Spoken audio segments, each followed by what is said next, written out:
हम बात करने जा रहे हैं 2025 के विद्यार्थियों के लिए मिनिमम टाइम में अपने सिलेबस को कंप्लीट करने वाली रणनीति पर।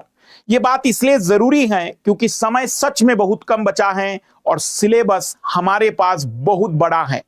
केवल जनरल स्टडी का सिलेबस नहीं बल्कि ऑप्शनल, सी सेट और भी बहुत कुछ है जो हमें इस 2025 की तैयारी में कवर करना है। तो कुछ संक्षिप्त में ऐसी बातें मैं बताऊंगा जिसे आपको स्ट्रिक्टली फॉलो करना है, क्योंकि ये वो बातें हैं जिसके माध्यम से आप बहुत ही कम टाइम में एक बेहतरीन परिणाम दे सकते हैं। जो विद्यार्थी रिपीटर्स है, जिन्होंने 2024 का एग्जाम दिया है, उनके लिए भी ये बातें पूरी तरह से सही रहेगी। अगर कोई नया विद्यार्थी है जो पहली बार 2025 की एग्जाम देगा, उनके लिए उतना ही महत्वपूर्ण है। बिना समय को बर्बाद किए बात करते हैं सीधे पॉइंट टू पॉइंट। हमारा मेन मकसद है यूपीएससी के सिलेबस को कवर करना, कंप्लीट सिलेबस को बेहतर तरीके से कवर करना, और इसके लिए कुछ ऐसी बातें हैं जिसकी जानकारी आप लोगों तक पहुंचेगी तो निश्चित ही परिणाम भी आप लोगों के उतने ही बेहतर आएंगे। सीधी बात करते हैं, और सबसे पहले हमने इस पूरे के पूरे सिलेबस को डिवाइड कर दिया है। अगर आप सिलेबस के अकॉर्डिंग बढ़ेंगे तो चीजें आपके लिए बहुत ही आसान रहेगी। जैसे कि आप देख सकते हैं, मैंने 2025 के विद्यार्थियों के लिए सिलेबस को जो डिवाइड किया है, जीएस पेपर 1 400 घंटे में, जीएस पेपर 2 500 घंटे में, जीएस पेपर 3 500 घंटे में और जीएस पेपर 4 200 घंटे में। सी सेट को भी हमने 200 घंटे दिए हैं, इसमें प्रैक्टिस से लेकर क्लास सब कुछ आ गया है। ऑप्शनल को 600 घंटे में बांटा है, लगभग 2400 घंटे का ये सिलेबस है। 500 और 500 1000, 400 और 400 800 और 600 1400 और 1000 2400 घंटे का ये सिलेबस है।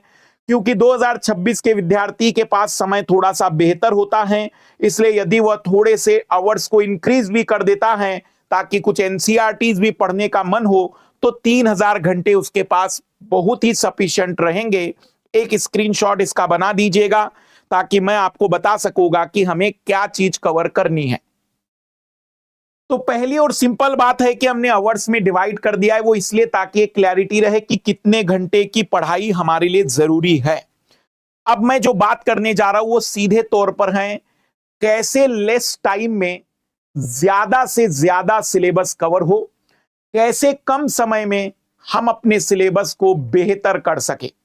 आइए शुरुआत करते हैं, और उसमें सबसे पहला नियम जो मेरे हिसाब से हर विद्यार्थी ने फॉलो करना चाहिए, उस नियम पर आते हैं। उस नियम का नाम है लेस इज मोर। पहले नियम पर गौर करिएगा, लेस इज मोर। कोई भी सिलेक्टेड विद्यार्थी 100% नहीं पढ़ता। जितने भी टॉपर्स भी होंगे ना, अगर पहली रैंक भी आई होगी तो भी 100% सिलेबस कोई पढ़ के नहीं गया था। दूसरी बड़ी बात, कोई भी विद्यार्थी हर बुक को, हर एनसीईआरटी को नहीं पढ़ के जाता है, संभव ही नहीं है।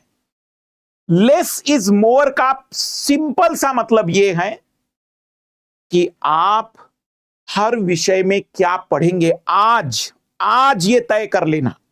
अपने कमरे में जहां भी आप पढ़ाई कर रहे हैं, जिस जगह पर आपने अपना टेबल रखा है, जिस जगह आपने अपने सारे रिसोर्स रखे हैं, डिसाइड कर लीजिए कि आप क्या कवर करेंगे। मैं एक छोटा सा एग्जांपल दे रहा हूं। जैसे मान लेते हैं कि कला और संस्कृति जैसा विषय है, आर्ट एंड कल्चर है।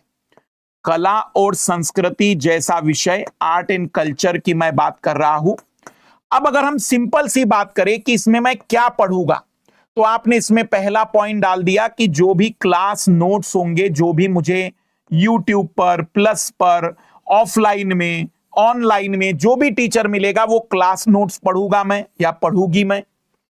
प्लस मान लेते हैं कि आपने लिखा है कि नितिन सिंघानिया की किताब पढ़ूंगी मैं या पढ़ूंगा मैं। और अगर आपने कहा कि नहीं और भी अगर कुछ पढ़ना है तो क्लास 11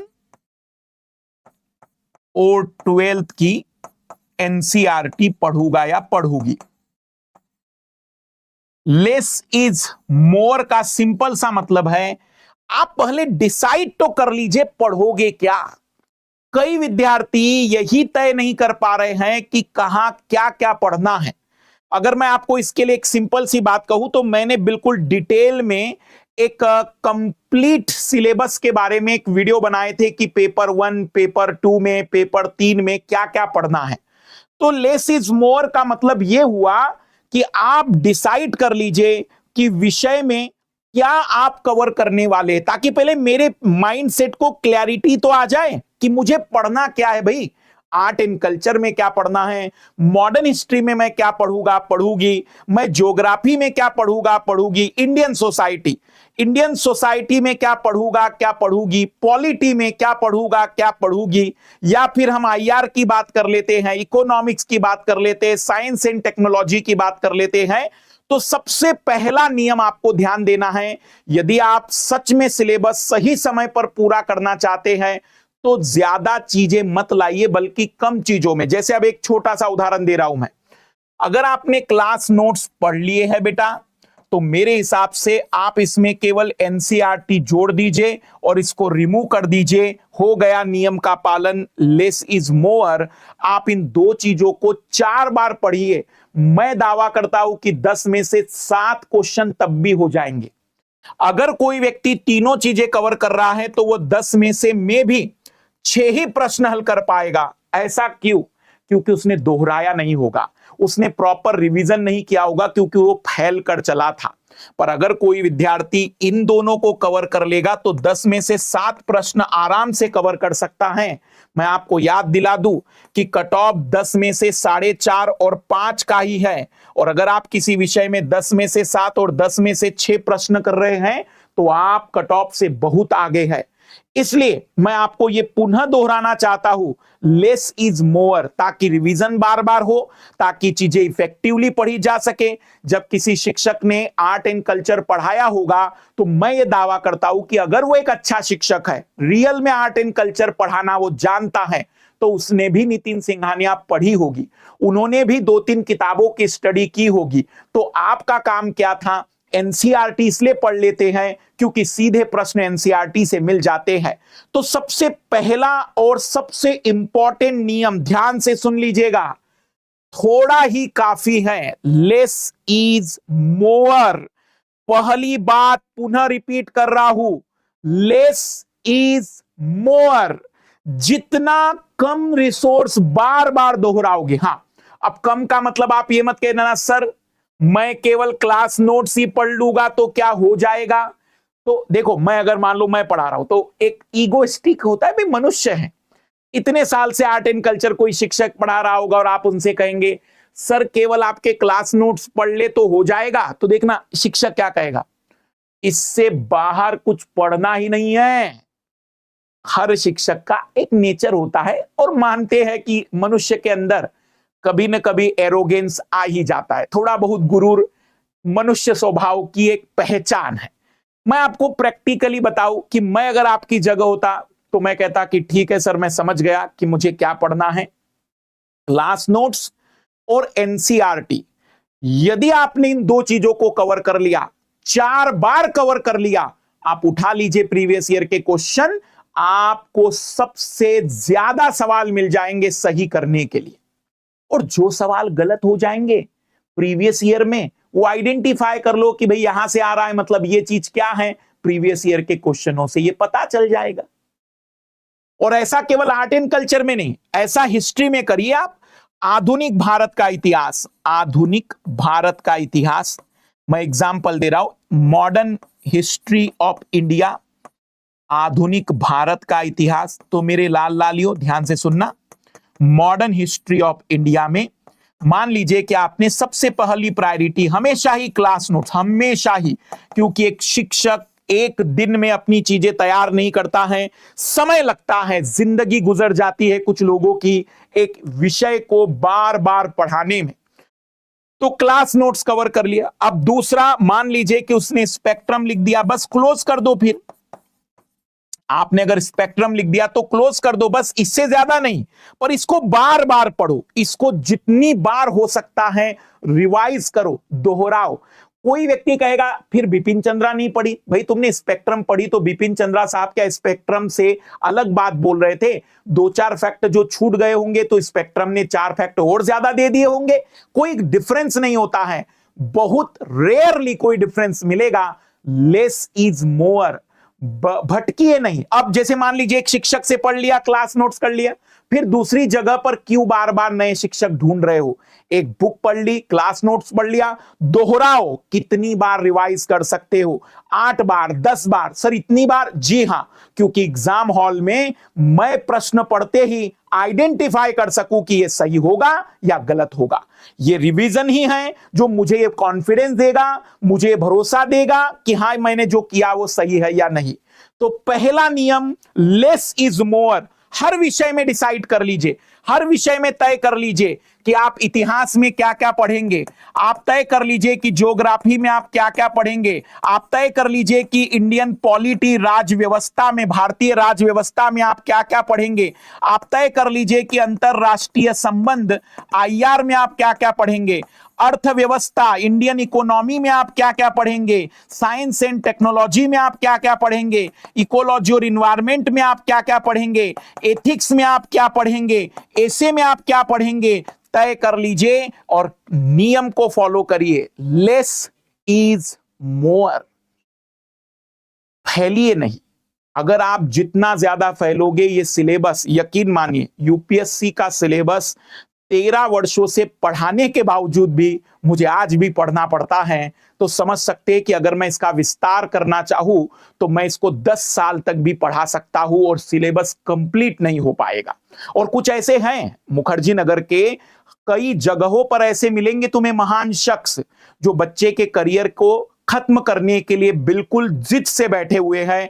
पॉलिटी को 300-300 घंटे पढ़ाएंगे क्योंकि उन्हें लगता है कि मैं बच्चे के अंदर इंप्रेशन क्रिएट कर रहा हूं कि देखा मेरा कितना खतरनाक पॉलिटी है। भाई आप बता देना बच्चे को, उससे अच्छा आप यूनिवर्सिटी के बच्चे को पढ़ाइए ताकि वो रिसर्च कर सकेगा। यहां कंपटीशन की दुनिया है तो थोड़ा सोच समझ के आगे बढ़ना पड़ता है। हमारी लड़ाई पूरी दुनिया और कायनात से नहीं है, मेरी लड़ाई ज्ञान के सर्वोच्च शिखर से नहीं है, मेरी लड़ाई सिलेबस तक है जो एग्जाम में डिसाइड किया गया है, मैं उसमें अपना बेहतर दे सकूं। इसके लिए डिसाइड कर लीजिए लेस इज मोर को। तो पहला पॉइंट मुझे उम्मीद नहीं बल्कि गारंटी है, पूरी पिक्चर क्लियर है। सिलेबस कम समय में बेहतर तरीके से कवर करना है तो पहला नियम है लेस इज मोर। अब दूसरा नियम होता है कि क्या हर विषय का इंपॉर्टेंट एक जैसा है? क्या हर विषय उतना ही इंपॉर्टेंट माना जाएगा? क्या एंशियंट हिस्ट्री की इंपॉर्टेंस और इंडियन इकोनॉमी का इंपॉर्टेंस एक जैसा है? बिल्कुल भी नहीं है। तो यदि एक विद्यार्थी कम समय में एक बेहतरीन परिणाम की गुंजाइश चाहता है, वो चाहता है कि अपना सिलेबस बेहतर तरीके से कवर कर सके, तो मेरे इस दूसरे नियम को स्ट्रिक्टली फॉलो करिएगा। मैं बैठा हूं, सिलेक्शन हो के रहेगा, पर आपको स्मार्ट भी बनना पड़ेगा। मैं आपको स्मार्ट इसलिए कहना चाह रहा हूं क्योंकि मेहनत तो हर कोई करेगा, पर कहां कितनी मेहनत करनी है उसी को स्मार्ट वर्क कहते हैं। मैं आपको एक सिंपल सा एग्जांपल दे रहा हूं। अगर 2 लोगों को सब्जी बनाने के लिए कहा जाए और दोनों को बता दिया जाए कि भाई सब्जी में क्या क्या चीजें डाली जाएगी, तब भी दोनों लोग सब्जी जो बनाएंगे उसका टेस्ट बहुत डिफरेंट होगा, क्योंकि कितनी मिर्ची डालनी है, कितना नमक डालना है, कितनी मसाले डालने हैं, यह भी निर्भर करता है मात्राओं पर। स्वाद कब बेहतरीन आएगा और कब वो आपको सबसे स्वादिष्ट लगेगा, यह मात्राओं पर निर्भर करता है। तो मेरे लाल लालियों, यहां पर भी सारा खेल मात्राओं का है। आपको वरीयता तय करनी पड़ेगी कि कौन से विषय हैं, कौन से टॉपिक हैं जो मुझे बहुत बारीकी से पढ़ने हैं। सबसे पहले यह आइडेंटिफाई करना है, इसमें डिसाइड करना है कि प्रायोरिटी क्या होती है, डिसाइड करना है कि सबसे पहले क्या पढ़ना है, कौन से विषय कवर करने हैं। यहां आपको एक शिक्षक की मदद लेनी चाहिए, यहां आपको एक टीचर की मदद लेनी चाहिए, क्योंकि एक टीचर ही तय करवा सकता है जो पिछले 8 वर्षों से, 7 वर्षों से, 10 वर्षों से पढ़ा रहा है। वो जानता है हैं कि किस विषय में क्या चीजें आती है। फॉर एग्जाम्पल मैं बताना चाहूंगा, जैसे अगर मुझसे कोई कहे कि भी प्रायोरिटी डिसाइड करिए, तो मैं कहता हूं कि 5 विषय तो ऐसे हैं जो सबसे पहली प्रायोरिटी में आते हैं, जैसे कि इंडियन पॉलिटी, भारतीय राज्य व्यवस्था। इंडियन पॉलिटी, भारतीय राज्य व्यवस्था बहुत महत्वपूर्ण हो जाता है। जैसे कि हम जानते हैं भारतीय अर्थव्यवस्था, इंडियन इकोनॉमी, व्यवस्थाएं पढ़नी है हर जगह पर हमें। फिर हम जानते हैं कि ज्योग्राफी भी बहुत इंपॉर्टेंट है, भूगोल जैसे विषय से बहुत से सवाल आते हैं। फिर हम जानते हैं कि इकोलॉजी और इन्वायरमेंट, पर्यावरण और पारिस्थितिकी। तो सबसे पहला मेरा मकसद ये है कि मैं इन विषयों को तो कवर कर लूं, इन चीजों को तो बेहतर कर लूं। जैसे मान लेते हैं कि 5वां विषय हमने रखा कि सी सेट पूरा पेपर प्रायोरिटीज में रखेंगे हम, ताकि इस बार कोई कमी ना रह सके। तो पहले हम इन्हीं को कवर करेंगे, पहले हम कंप्लीट करेंगे इस चीज को। एक्चुअल में इसे अलग अलग लोगों के द्वारा अलग अलग तरीके से बताया जाता है। कुछ लोग कहते हैं 80-20, कुछ लोग कहते हैं 70-30, मतलब 20% सिलेबस ही 80% सवालों में योगदान देता है। 20% आपके घर के कपड़े जो आपके हैं वो 80% बार यूज किए जाते हैं। हर जगह पर किसी दुकान में 20% सामान 80 बार खरीदा और बेचा जाता है। मतलब कुछ चीजों की पुनरावृत्ति या प्रायोरिटी काफी ज्यादा होती है। लाल लालियों, पहले प्रायोरिटी डिसाइड कर लो कि ये मेरा वीक है। जैसे मैंने पहले भारतीय राज्य व्यवस्था, इंडियन पॉलिटी लिखी है, हो सकता है आपके लिए पॉलिटी बहुत अच्छा हो, आप इंडियन इकोनॉमी से शुरू करो, आप ज्योग्राफी से शुरू करो, आप इकोलॉजी इन्वायरमेंट से शुरू करो। पहली प्रायोरिटी डिसाइड कर लीजिए कि हाँ ये 5-6 सब्जेक्ट जो सबसे ज्यादा पूछे जाते हैं। फिर 6वें नंबर को भी डिसाइड कर लो, ऐसा नहीं कि प्रायोरिटी में नीचे छोड़ देना है। 6वें नंबर पर डाल दो कि आधुनिक भारत का इतिहास, मॉडर्न हिस्ट्री से सवाल आते हैं, आधुनिक भारत के इतिहास से सवाल आते हैं। 7वें नंबर पर कला और संस्कृति, आर्ट एंड कल्चर को डाल दो कि कला और संस्कृति बहुत इंपॉर्टेंट है। फिर इसमें डाल दो कि आईआर, इंटरनेशनल रिलेशन, बहुत इंपॉर्टेंट है। फिर इसी में आप एक और सब्जेक्ट डाल सकते हैं कि विज्ञान और प्रौद्योगिकी, साइंस एंड टेक्नोलॉजी के भी सवाल आ सकते हैं। फिर इसी में 10वें नंबर पर डाल दो कि एंशिएंट हिस्ट्री और मिडिएवल हिस्ट्री के भी सवाल आते हैं। तो डिसाइड कर लो कि पहले मैं क्या कवर करूंगा, क्या कवर करूंगी, फिर बाद में मैं क्या कवर करूंगा, क्या कवर करूंगी। एक प्रायोरिटी डिसाइड करो, और जैसे जैसे आपके प्रायोरिटीज वाले सेगमेंट कंप्लीट होते चले जाएंगे, आप महसूस करोगे कि सिलेबस पूरा होता चला जा रहा है। जैसे आपके 5-6 सब्जेक्ट कंप्लीट हो जाएंगे, कॉन्फिडेंस आना शुरू हो जाएगा। आप प्रायोरिटी अगर डिसाइड नहीं करते हैं तो रियलिटी में आप लेस इज मोर को भी खत्म कर देते हैं। तो पहला नियम, कम ही पर्याप्त है क्योंकि बार बार रिवीजन हो सके। दूसरा नियम, प्रायोरिटीज डिसाइड करिए। जैसे कि यहां पर एक एग्जांपल दिया था कि भी प्रायोरिटीज में ज्योग्राफी, हिस्ट्री, इकोनॉमी और पॉलिटी, मान लेते प्रायोरिटी डिसाइड की। अब प्रायोरिटी में भी हिस्ट्री में सभी हिस्ट्री एक जैसी नहीं है, मॉडर्न हिस्ट्री से ज्यादा सवाल आते हैं, तो इसकी प्रायोरिटी डिसाइड कर सकते हैं। अगर आपको और अंदर जाना है, मैं कहूंगा यहां रोक देता हूं मैं, पर फिर भी और अंदर जाना है तो मॉडर्न हिस्ट्री में भी हम जानते हैं यूरोपियन कंपनियों का आगमन शुरुआत होता है। उसके बाद 1857 की क्रांति से पहले के विद्रोह क्या क्या थे, 1857 की क्रांति के विद्रोह क्या था, फिर उसके बाद कांग्रेस की स्थापना से लेकर भारतीय पूरे स्वतंत्रताओं में अलग अलग प्रकार के आंदोलनों पर हम बातचीत करते हैं। तो इतना टॉपिक वाइज नहीं जाते हैं, लेकिन सब्जेक्ट वाइज तो प्रायोरिटी डिसाइड करनी पड़ेगी। अगर आप वरीयता तय कर लोगे तो यकीन मानिए सिलेबस बहुत आसानी से कवर हो सकता है। तो लेस इज मोर, पहला नियम लेस इज मोर की बात करेंगे। दूसरा नियम, प्रायोरिटीज डिसाइड करेंगे कि सबसे पहले कौन, सबसे बाद में कौन। अधिकतर लोग प्रायोरिटीज डिसाइड नहीं करते और उस कारण से सभी जगह पर 6 महीने 8 महीने के बाद मायूसी आ जाती है। जो सब्जेक्ट आपको लगता है कि हाँ बाद में आते हैं, ऐसे विषय जिनको हम बाद में पढ़ सकते हैं उनको बाद में लिख सकते हैं, कि जैसे इंडियन सोसाइटी, या फिर हम कहेंगे डिजास्टर मैनेजमेंट, इंटरनल सिक्योरिटी। अगर ऐसे सब्जेक्ट, सोशल जस्टिस की बात करें, या अगर ऐसे सब्जेक्ट है तो आप लिख सकते हैं कि मैं इसको लास्ट में कवर करूंगा या करूंगी, क्योंकि कई बार इन सब्जेक्ट में कॉमन सेंस और करंट अफेयर से ही चीजें हो जाती हैं, पर फिर भी हम उसको कवर करेंगे, पर उसको डिसाइड करेंगे प्रायोरिटी में बाद में।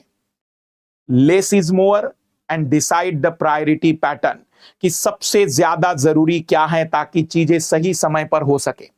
अब बात करते हैं बहुत इफेक्टिव टाइम यूटिलाइजेशन। यकीन मानिए ये तीसरा बहुत ही इंपॉर्टेंट है आपकी पूरी जर्नी में। इफेक्टिव टाइम यूटिलाइजेशन का सिंपल सा मतलब है कि आप एक दिन में कितने विषय पढ़ेंगे। सभी विषय जो भी पढ़ रहा है वो मूर्ख है, वो जिंदगी में आईएएस नहीं बन पाएगा। जो केवल एक दिन में एक विषय पढ़ रहा है वो महामूर्ख है, उससे कभी आईएएस बन नहीं पाएगा। अगर वो 25 का टारगेट है, 27 का विद्यार्थी अगर एक दिन में एक विषय पढ़ता है तो उसका कोई दोष नहीं है, क्योंकि उसको कॉलेज भी करना है और तैयारी भी करनी है। लेकिन अगर आपको 25 देना है तो एटलीस्ट जीएस के 2 विषय कवर करते चलिए प्रतिदिन। तो आपका टाइम टेबल कैसा होना चाहिए, मैं एक छोटा सा एग्जांपल दे रहा हूं। जैसे आप मान लीजिए कि मेरी क्लास में है प्लस के विद्यार्थी हैं, या फिर आप मेरी क्लास देखते हैं, तो मैं सुबह 6:30 बजे पहली क्लास लेता हूं। तो आपने कहा सुबह 6:30 बजे से लेकर तो 9 बजे तक सर की क्लास होती है, तो हमने यहां लिख दिया कि मधुकर सर की क्लास लूंगा मैं पहली बार सुबह जैसे ही उठूंगा।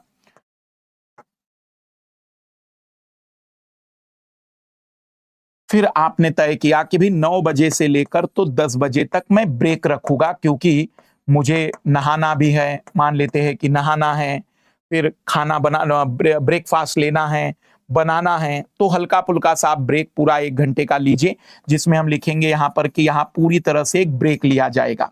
फिर आप तय करिए कि 10 बजे से लेकर तो 12:30 बजे तक बिल्कुल ब्रेक नहीं होगा। 2.5 घंटे का अब मैं स्टडी प्लान करूंगा, इसमें मैं दूसरा सब्जेक्ट कवर करूंगा। वो सब्जेक्ट भी कोई एजुकेटर ही कवर करा रहा होगा। कोई जैसे मान लीजिए आप मुझी से कर रहे हैं दूसरा सब्जेक्ट, तो वहां पर लिखेंगे कि एजुकेटर से हम यहां पर कौन सा सब्जेक्ट कवर करेंगे, शिक्षक कौन सा होगा और क्या मैं कवर करूंगा। फिर 12:30 बजे से लेकर तो 2 बजे या 2:30 बजे तक एक ब्रेक इसलिए दे रहा हूं मैं। कई बच्चे रात में पढ़ाई करते, तो आप 2.5 घंटे, आधा घंटा खाना खा लीजिए बहुत बढ़िया से और सो जाइए। और अगर आप दिन में नहीं सोते हैं तो यहां मात्र एक आधे घंटे का ही ब्रेक लीजिएगा। अगर आप सोते हैं तो 2 घंटे का ब्रेक लीजिए, अगर नहीं सोते तो आधे घंटे के ब्रेक में भी काम हो जाएगा। फिर आप 2:30 बजे से लेकर तो 5 बजे तक तीसरा स्लॉट डिसाइड करिए कि हाँ 2.5 घंटे का ये तीसरा स्लॉट है। इसमें आप अपना ऑप्शनल का विषय कवर कर सकते हैं, अगर आप ऑप्शनल पेपर कवर करना चाह रहे हैं। फिर 5 बजे से लेकर तो 5:30 बजे तक पूरी तरह से ब्रेक लीजिए। ब्रेक लेने का मतलब होता है कि एक प्रकार से अपने दिमाग को रिलैक्स करना। उसमें आप गाने सुन सकते हैं, उसमें आप चाहे शॉर्ट वीडियो नहीं देखने हैं, उसमें आप म्यूजिक सुन सकते हैं, उसमें आप किसी भी प्रकार से हो सकता है रिलैक्स रह सकते हैं, शांत बैठ सकते हैं, ताकि दिमाग धीमे धीमे और सहनशील हो सके और हम लंबे समय तक बैठ सके। फिर 5 से 5:30 के बाद ब्रेक लेने के बाद 5:30 से लेकर 7 बजे तक करंट अफेयर 1.5 घंटे करंट अफेयर पढ़िए। प्रतिदिन का न्यूज क्या चल रही है, नोट्स मत बनाइए भली, क्योंकि मैं वीकली करंट अफेयर लूंगा, उस समय हम नोट्स बना लेंगे, पीडीएफ देख लेंगे। लेकिन अभी करंट अफेयर सुनिए क्या चल रहा है। शॉर्ट में कहीं पर कुछ करंट अफेयर के बारे में डिस्कशन हो रहा होगा डेली का, तो बिल्कुल शॉर्ट में करंट अफेयर के बारे में चर्चाएं कर लीजिए। फिर 7 बजे से लेकर 8 बजे तक यदि खाना बनाना पड़ता है तो ब्रेक ले लीजिए। 8 8:30 बजे तक भी आप मतलब पूरी तरह से ब्रेक ले सकते हैं।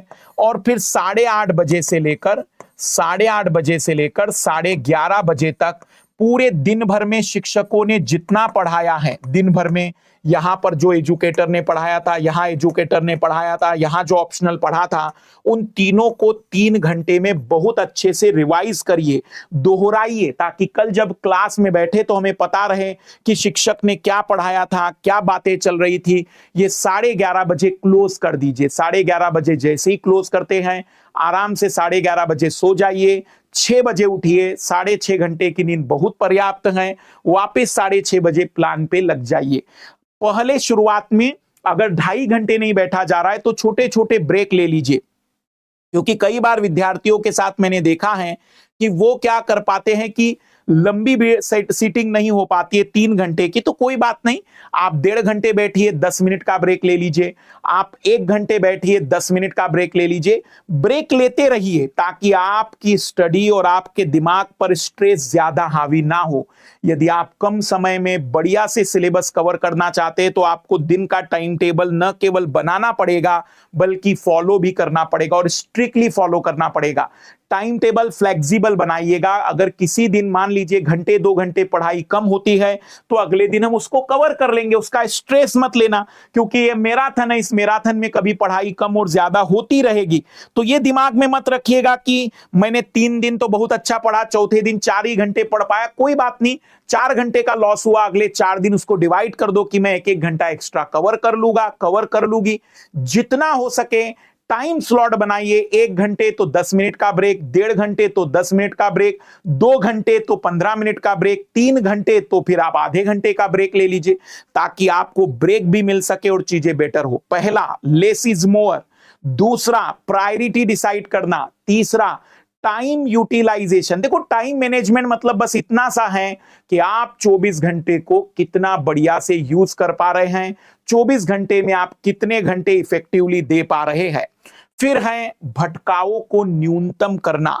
याद रखिएगा, अगर डिस्ट्रैक्शन मिनिमाइज नहीं हुए तो मेरी सारी बातें केवल और केवल हवा है, हवा है, शब्द भी नहीं है, वो वेपोराइज्ड हो चुके हैं, इस संसार के कहीं ना कहीं कोने में गुम हो चुके हैं। डिस्ट्रैक्शन क्या क्या? सबसे पहले जितना भी सोशल साइट्स हैं, आपको लगता है कि YouTube से भी आपको प्रॉब्लम हो रही है तो YouTube को आप एक पर्टिकुलर टाइम में ही स्टार्ट करेंगे, बाकी लोग देंगे। सोशल साइट्स हो गया, आपके मोबाइल को भी आप मिनिमम टाइम यूज करिए कि भाई घर वालों को बता सकते हैं मैं इसी टाइम पे मोबाइल ऑन रखूंगा। जरूरत नहीं है अगर आपको मोबाइल की केवल YouTube देखने के लिए, तो कोई ऐसी युक्ति लीजिए जिसमें केवल YouTube चलता हो और कॉल नहीं होते हो, तो भी बहुत बेहतर तरीके से चीजें हो सकती है। डिस्ट्रैक्शन में आपको लगता है कि चाय पीने के लिए जब आप बाहर जाते हैं तो 1.5 घंटे बाहर से वापस नहीं आ पाते हैं, तो कोशिश करिए या तो चाय पीना बंद कर दीजिए या कमरे पर बनाइए, ताकि कम से कम टाइम में चाय बन सके। जैसे इसका बेस्ट सॉल्यूशन तो मैं ये कहता हूं कि ग्रीन टी शुरू कर दीजिए। ग्रीन टी में करना क्या होता है, गर्म पानी, और गर्म पानी में कोई चीनी नहीं, कुछ नहीं, बस ग्रीन टी डाल दीजिए, बन गई चाय। तो आप ग्रीन टी शुरुआत कर लीजिए, नींबू पानी शुरुआत कर दीजिए। अगर आपको कोई भी फ्रेशनेस के लिए चीज चाहिए तो जितना हो सके यहां को आइडेंटिफाई करिए कि डिस्ट्रैक्शन कहां से हो रहा है। डिस्ट्रैक्शन अगर किसी भी प्रकार के अन्य कारकों से हो रहा होगा, अन्य कारक का मतलब आप समझ सकते हैं कि विपरीत लिंग के कारण हो रहा होगा डिस्ट्रैक्शन, तो कोशिश करिए, अगर रिलेशन में है तो ब्रेक मत होने दीजिए, और उन्हें भी बताइए कि आप इस समय किस लक्ष्य की ओर हैं। और यदि आपको लगता है कि अभी कुछ ऐसा नहीं है तो शुरुआत मत करिए, क्योंकि सच में तपस्या करने जा रहे हैं लाल लालियों, बहुत ही कम समय बचा है, दिन रात मेहनत करनी है। हम इतना नहीं अभी मजबूत हो पाए हैं कि उधर भी संभाल लेंगे और इधर भी संभाल लेंगे। जिनको लगता है कि वो संभाल सकते हैं, वो 4 साल के बाद मुझे मिलते हैं और फिर बताते हैं कि सर अब क्या करें, उस समय हमने थोड़ा ध्यान दिया होता तो आज दिन कुछ और होते। तो डिस्ट्रैक्शन को मिनिमम करिए, क्योंकि कम समय में ज्यादा रिजल्ट उन्हीं के आते हैं जिनका डिस्ट्रैक्शन कम होता है, फोकस्ड वे में तैयारी करते हैं। जहां जहां मैंने ब्रेक कहे हैं वहां आप प्राणायाम कर सकते हैं, मेडिटेशन कर सकते हैं, ताकि आपका फोकस और बेहतर हो सके। तो चौथा नियम, अगर आप कम समय में सिलेबस कवर करना चाहते हैं तो डिस्ट्रैक्शन को आइडेंटिफाई करके रिमूव कर दीजिए, आपका सिलेबस बहुत ही कम समय में कवर हो जाएगा। और सबसे आखिरी की बात, प्रेशर एंड स्ट्रेस मैनेजमेंट। याद रखिएगा, जब आप यूपीएससी की प्रिपरेशन कर रहे हैं तो 10 लोग तुम्हें नेगेटिव मिलेंगे, वो तुम्हें कहेंगे कि तुमसे नहीं हो पाएगा। तो सबसे पहली और इंपॉर्टेंट बात ध्यान से सुनिएगा, कोई भी काम करते हुए ध्यान से सुनना, क्योंकि इन्हीं दिनों मेरी सोनम वांगचुक जी से भी मुलाकात जब हुई तो एक पॉइंट मुझे काफी अच्छा लगा, और उन्होंने कहा कि जब भी हम कोई काम शुरू करने जाते हैं तो चैलेंजेस आते हैं, पर वो चैलेंजेस केवल तभी चैलेंजेस हैं जब आपने उसको एक्सपेक्ट नहीं किया होगा, जब आपने उसको सोचा नहीं होगा कि ऐसा भी होगा, इसलिए वो चैलेंजेस है। लेकिन अगर आप उसको एक्सेप्ट करके चले जाए, आप मान के चलेंगे कि मैं यूपीएससी प्रिपरेशन करूंगी तो 10 गधे मिलेंगे जो मुझे मूर्ख कहेंगे, मुझे कुछ लोग मिलेंगे जिनका मुझ पर यकीन नहीं होगा, कुछ ऐसे भी लोग होंगे जो मेरा स्ट्रेस बढ़ाएंगे, कहेंगे हिंदी माध्यम से सिलेक्शन नहीं हो रहे हैं, कुछ ऐसे भी मिलेंगे जो कहेंगे 4 अटेम्प्ट से प्रीलिम्स नहीं निकला है। अगर आप पहले से ही एक्सपेक्ट करके जाएंगे तो फिर वो चैलेंजेस नहीं है, फिर वो छोटी सी प्रॉब्लम है जिससे आप फाइट कर सकते हैं, सॉल्व कर सकते हैं। तो मैं एक सिंपल सी बात आपसे कहना चाहूंगा कि यदि आप स्ट्रेस मैनेजमेंट करना चाहते हैं तो ये अपने आप को पहले एक्सेप्ट करा दीजिए कि विरोध करने वाले लोग होंगे। ये भी बता दीजिए कि कई लोग आपको छोटा और बिल्कुल नेग्लेक्ट करते हुए चलेंगे, कई लोग आपकी बुराइयां भी करेंगे, और सबसे बड़ी बात यह है कि हो सकता है आपके घर के लोग भी आपका विरोध करें।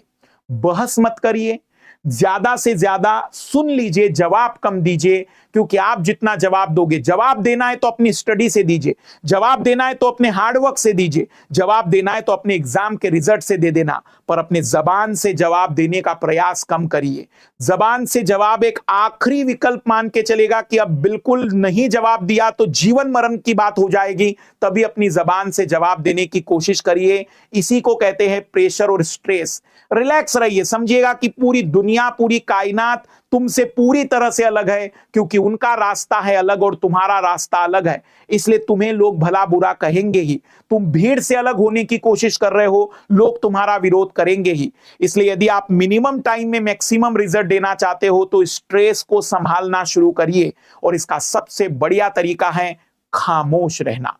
जितना खामोश रहोगे तनाव कम रहेगा, स्ट्रेस कम रहेगा, प्रेशर कम रहेगा, क्योंकि जवाब समय दे देगा, क्योंकि जवाब आपका रिजल्ट दे देगा जब आप पूरी ईमानदारी से आगे बढ़ेंगे। पांचों नियम, कम पढ़िए, लेस इज मोर, लेकिन बार बार रिवीजन की आदत डालते चलिए। डिसाइड करिए क्या पढ़ना है। दूसरा, प्रायोरिटीज तय करिए, पहले कौन से विषय कवर करने और कौन से विषय नहीं। तीसरा, टाइम मैनेजमेंट को बेस्ट करने का सबसे बढ़िया तरीका है कि दिन भर के शेड्यूल को फॉलो करिए, और बिल्कुल दिन की चीज 7 दिनों के लिए फॉलो करिए, वही 7 दिन अगले 7 दिन को दोहराएंगे और उसी की बार बार पुनरावृत्ति करते चलेंगे। चौथी, जो बहुत ही इंपॉर्टेंट, और जैसे कि मैंने आपसे कहा, डिस्ट्रैक्शन को मिनिमम करते चलिए। और पांचवी और आखिरी बात है स्ट्रेस मैनेजमेंट, जिसका बेहतर हो जाएगा वो चारों चीजों में बेहतरीन परफॉर्मेंस कर देगा। आज से हम उद्घोष कर रहे हैं, आज हम 2025-26 के विद्यार्थियों के लिए पहली क्लास ले रहे हैं। यूरोपियन कंपनियों का आगमन शाम 7:30 बजे, तो आगाज कर रहे हैं, शून्य से शिखर की शुरुआत कर रहे हैं। 2025 और 26 के विद्यार्थियों के लिए आज शाम 7:30 बजे पहली क्लास आ रही है।